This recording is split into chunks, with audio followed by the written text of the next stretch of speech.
Hello বন্ধুরা, কেমন আছো তোমরা সবাই? আশা করছি তোমরা সবাই খুব ভালো আছো। তো চলো আজকে তোমাদের সঙ্গে একটি পাপ স্লিভ হাতা কাটিং করে দেখাবো। তো এটা একটি লং ফ্রক তৈরি করব।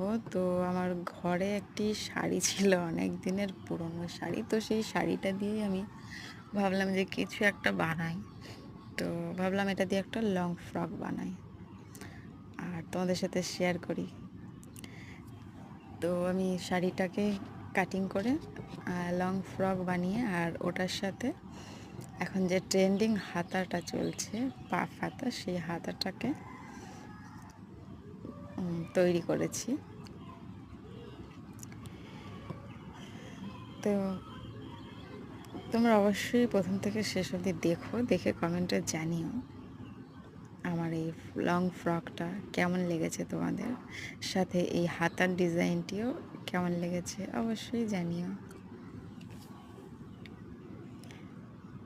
আর তোমরা যদি চাও এইরকম হাতা কিংবা লং ফ্রক কাটিং ও সেলাইয়ের ভিডিও, তো অবশ্যই আমাকে কমেন্টে জানিও। আমি একদম প্রথম থেকে লং ফ্রক কীভাবে কাটিং ও সেলাই করতে হয় আমি একটি লং ভিডিওর সাহায্যে তোমাদের সাথে শেয়ার করব।